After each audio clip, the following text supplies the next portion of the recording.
el cisma, la crisis política fomentada por quienes ejercen el poder económico del país, francamente, es ya insostenible, ¿no? La última encuesta de Ipsos Perú, que es una fábrica de vergüenza para la nación, que todavía no somos, ha repuntado de que George Floyd tiene el 25% de una intención de voto que solo le cabe en la cabeza a quienes disponen la realización de este tipo de encuestas. Considero que el hecho de que haya intervenido en su distrito de ninguna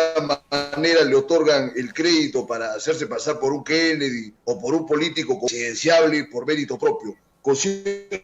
que es una abierta vejación al sentido común y a la inteligencia del ciudadano promedio de nuestro país, clase de manipulaciones tan burdas. Ya ni qué decir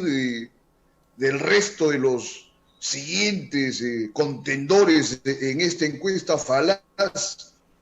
el congresista Daniel Urresti de Podemos Perú, Keiko Fujimori, que tiene el 7%, Verónica Mendoza con el 6%. Verónica, con todo y lo que se le puede cuestionar por su pasado,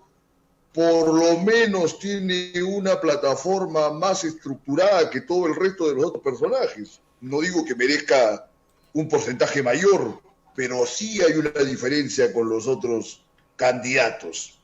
Ahora, se ve que Julio Guzmán solo ha llegado a obtener el 4%. Eso yo lo veo como un empecinamiento muy brusco de los aficionados al Partido Morado, porque Guzmán es un individuo que tampoco tiene ninguna categoría para tentar un cargo de esta naturaleza.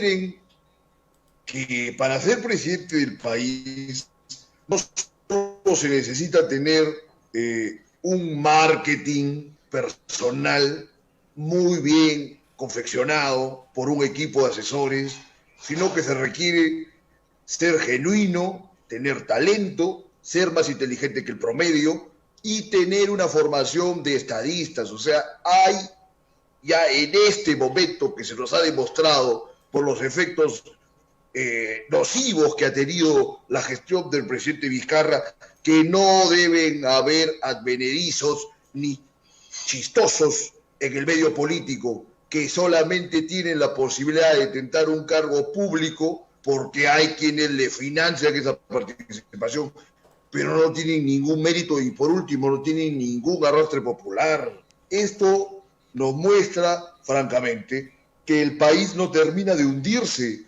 por los efectos del maldito coronavirus, sino que se busca premeditadamente, alevosamente, hundir al país para que se puedan repartir todos sus pedazos los que siempre han devastado la torta de las riquezas nacionales. Eso ojalá y pueda entender el ciudadano común,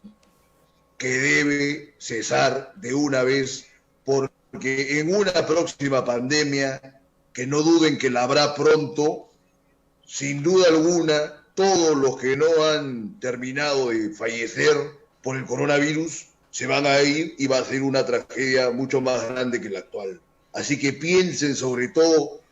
por un sentido de supervivencia, de autopreservación, en no otorgarle su voto a esta clase de elementos tan negativos de una fauna que de verdad dejan bastante corta a cualquier cloaca, a cualquier escenario salvaje, sin alguna posibilidad de que se vuelvan dignos en algún momento inmediato. Luego de esto que les comento, de esta encuesta, que ya es no solo por hacer bilis, sino que creo que la gente debe entender que hay una manipulación tremenda. Hoy se conmemora un aniversario del cumpleaños del bueno de Julio Ramón Ribeiro, uno de nuestros escritores más finos. Yo considero que en lugar de realizar conmemoraciones al pollo a la brasa o al ceviche, como mucha gente muy equivocada tuvieron en cuenta en los últimos años, debería dedicarse días nacionales para homenajear a esta clase de personajes que quizás no sean absolutamente paradigmáticos por el modo en que han llevado su vida, pero que su esfuerzo en persistir en actividades del pensamiento, del espíritu, como la literatura y otras formas de arte, los hace muy valiosos, sobre todo para quienes tienen también la disposición de iniciarse en este tipo de carrera tan difícil de sostenerse. Como ustedes saben, Julio Ramón Ribeiro venía de una familia acaudalada, de prestigio. En el siglo XIX hubo muchos Ribeiros que tuvieron participación importante política, aunque ciertamente la política del siglo XIX pues era absolutamente antidemocrática y por demás clasista, ¿no? Con los famosos civilistas que hicieron un malentendimiento del señorío y contribuyeron como pocos al hundimiento de la gran masa acrítica y sojuzgada, violentada que había en esas épocas y que la hubo hasta los tiempos del general Velasco, y luego de la caída de Velasco, bueno, luego se fueron también envileciendo todos estos individuos que pertenecían a la masa popular, que habían cobrado un cierto empoderamiento bajo la gestión de este general tan incomprendido, errático, por supuesto, con muchos errores, pero con un gran propósito y que pocos gobernantes han tenido luego de él, que era forjar un país más fuerte, forjar una nación más plena. Y les comento esto, ya dejando de lado a Ribeiro, que por supuesto vale la pena revisar todas sus obras, como decía, es uno de los prosistas más finos de nuestra tradición. Lo empalmaba con el tema de Velasco por la cuestión de la identidad nacional, porque una de las cosas más graves que nos ha demostrado la pandemia, el coronavirus, inclusive podría señalar como el elemento de quiebre de todo este malentendido que hay respecto de lo que es ser peruano,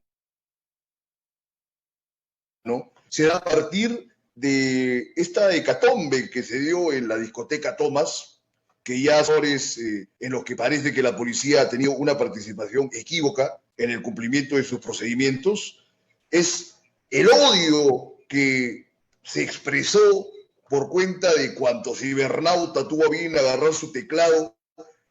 y no respetar absolutamente nada el duelo y la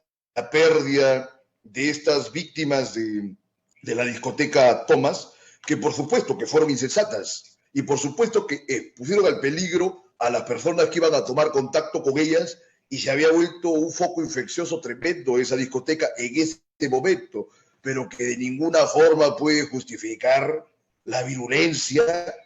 que todos hemos revisado en algún momento en las redes sociales. Yo comento que este odio manifiesto que hay no solamente tiene que ver con las distancias de las clases sociales, también con algunos arquetipos raciales, entre comillas, porque también se les censura por su condición a los que llegaron a la discoteca Thomas y sobre todo a los fallecidos, que en su gran mayoría fueron mujeres, ¿no? Entonces ahí se suma ya la cuestión del machismo que pesa en nuestro país. Y es que este odio se viene de que nunca se ha llegado a cuajar una identidad que nos vincule a todos los peruanos y que nos permita sentir como propios los pesares y los dolores de nuestros compatriotas. No nos vemos como compatriotas, no nos vemos como hermanos, como integrantes de un país, y eso, por supuesto, desde que está mal la instrucción pública, la educación superior, está mal la gente que ejerce el poder, los representantes políticos que ya está de más decir que son cualquier cosa. No se ha labrado un buen ejemplo para las grandes mayorías, y considero que las propias mayorías, la propia gente, va a tener que buscar sus referentes para que en algún momento nuestro país deje de ser este escenario feroz de oposición, sobre todo con este fenómeno de lo anti. El anti lo anti no viene de ahora, lo anti no viene ahora de que ha surgido el fujimorismo hace 30 años, lo anti viene de toda la vida en el país. El siglo XX se fraguó prácticamente entre el antiaprismo, el anticomunismo Antes estuvo el antiperonismo, el anticacerismo, anticastillismo, y antes todavía peor, porque debemos recordar que cuando llegaron los españoles, ya el Tahuantinsuyo estaba plenamente deshecho por las guerras intestinas que se dieron entre los sucesores de Huayna Cápac, entre Huáscar y Atahualpa, y por supuesto por las naciones que recientemente habían conquistado los incas y que sirvieron en un primer momento para que los invasores hispánicos pudiesen adueñarse con una celeridad increíble del Tahuantinsuyo, ¿no? Entonces, considero que las desgracias actuales vienen desde aquellas épocas. Entonces, es una responsabilidad del presente estudiar el pasado para poder corregir el rumbo de esos desplazamientos de malos sentimientos y de odios entre los habitantes de este país. No digo que se vaya a llegar a una armonía preestablecida en algún momento, pero sí habría un clima mucho más armónico, que es el que nos merecemos los peruanos, que nos esforzamos porque nuestro país sea un escenario mejor día tras día. En ese sentido, quiero enviar las condolencias que corresponden a los deudos de Ricardo Valderrama, alcalde del Cusco, conocido antropólogo, y bueno, que ha fallecido, es una de las víctimas